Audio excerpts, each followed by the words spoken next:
নমস্কার বন্ধুরা, তোমরা সবাই কেমন আছো? আমার নতুন একটি ভিডিওতে তোমাদেরকে অনেক অনেক স্বাগত। আজ ছিল আমাদের কালী ঠাকুর বিসর্জন, আর আমরা দেখো বিকালে সব ঘুরতে বেরিয়েছিলাম আমাদের মাঠে। দেখো এই মাঠগুলো আগে আমার দাদুরা বাবারা চাষ করতো, এখন আর চাষ হয় না, অবশ্য টুকিটাকি সবজি লাগানো হয়। আর এখানে কাকুরা গাছে জল দিচ্ছিল, আমরা অবশ্য নিজেদের কাজে এসেছিল। ওই যে ঠাকুর বিসর্জন আছে তাই ফুল তুলতে এসেছিল। এই একটা মামার ছেলে এসেছে, ও বলছে আমি ঠাকুরটাকে ফুল দিয়ে সাজাবো, আমি নিজে মালা গাঁথবো। অবশ্য অনেক নিজে হাতের কাজ জানে। দেখো এখানে সন্ধ্যা লেগে গেছে, তবুও আমরা বেরিয়ে পড়েছিলাম। আর দেখো আমাদের জায়গাটার পাশে একটা বাড়িও হয়ে গেছে, এখানে লোকও চলে এসেছে। আমাদের আম গাছটাতে দেখো কত আম ধরেছে এবছর। আমাদের এই গাছের আমগুলো বিশাল মিষ্টি, এতটুকুও টক না, সবাই খেতে পারে। যারা টক খায় না তারাও খেতে পারে। শ্বশুর বাড়িতে অনেকেই ভাবে যে আমি ধান চাষের সম্বন্ধে কিছু জানি না, তবে অবশ্য হ্যাঁ আমার জানা। ছোটবেলাতে কত মাঠে এসেছি বাবার জন্য ভাত। খুব মনে আছে, আমরা তখন মনে হয় 9-10-এ পড়ি, তখনই মনে হয় আমাদের চাষটা বন্ধ হয়ে গেছিল।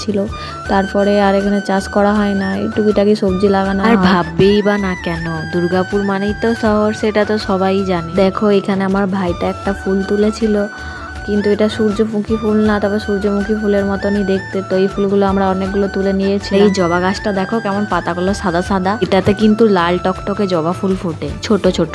আমরা এখানে বাড়ি যাওয়ার জন্য বেরিয়ে পড়েছিলাম, ফুল তোলা আমাদের হয়ে গেছিল। আর এখানে আমি মিষ্টুর সাথে এত বকবক করতে করতে আসছিলাম, কি যে বকবক করছিলাম এখন আমার মনেই পড়ছে না যে ওর সাথে আমি এত কি গল্প করছিলাম। আর দেখো আমাদের এই মাঠে যাওয়ার রাস্তাতে এখানে একটা মন্দির আছে, শিব মন্দির।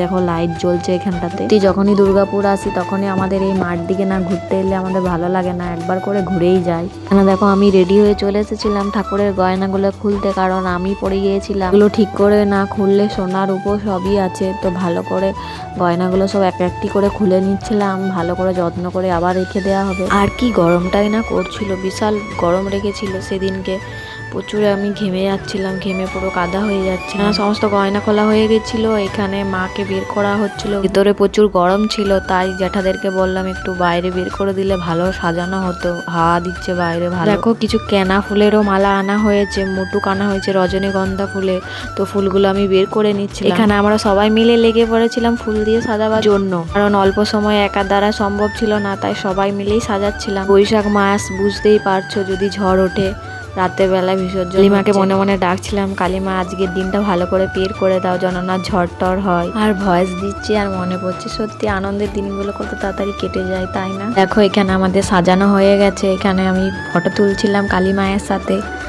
তো দেখো কেমন হয়েছে সাজানোটা, সত্যি কি সুন্দর লাগছে। এখানে আমার মায়েরা দেখো সিঁদুর দিতে চলে এসেছিল, বরণ করবে তারপরে সিঁদুর দেবে। দেখো সবাই একে একে সিঁদুর দিচ্ছিল। এই যে আমি এখানে শাঁখ বাজাচ্ছিলাম।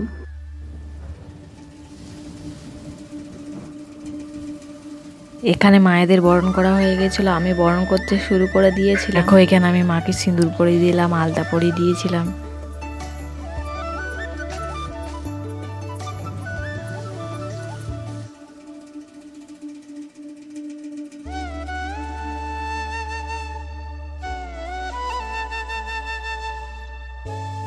এখানে আমরা 7 জন মিলে বরণ করে নিচ্ছিলাম।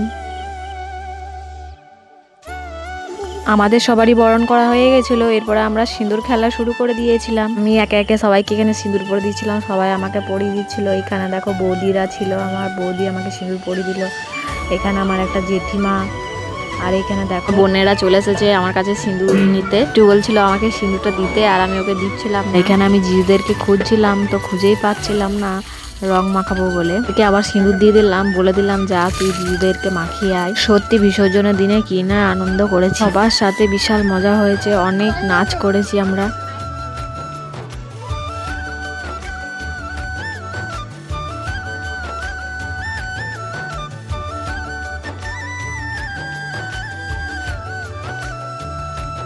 শালিয়া জামাইবাবুর কম্পিটিশন হচ্ছিল, আর শালিও চুল খুলে ফেলেছিল। আর এদিকে দেখো আমার একটা ভাই একটা দিদার সাথে কেমন নাচ করছে। আমরা দেখো নাচ করতে করতে পুকুরের সামনে চলে এসেছিলাম, এই পুকুরটাই বিসর্জন হবে। আবার একটা বছরের অপেক্ষা মা। মা সবাইকে ভালো রেখো মা, আর সবাইকে আশীর্বাদ করো যেন আগের বছর তোমার পুজো আরো ধুমধামে করতে পারি। তোর কটা দিন বেশ তাড়াতাড়ি কেটে গেল, আর আমরা যে যার কাজে ফিরে যাব, সবাই সবার সংসারে। এখানে দেখো কালী মাকে 7 বার ঘোরানো হচ্ছে, তারপরে বিসর্জন হবে। আর দেখো আমরা এখানে পুকুর পাড়ে দেখছিলাম দাঁড়িয়ে, আর এত সুন্দর হাওয়া দিচ্ছিল, ঠান্ডা ঠান্ডা। আজকের ভিডিওটা এই পর্যন্তই, আবার দেখা হবে নতুন একটি ভিডিওর সাথে।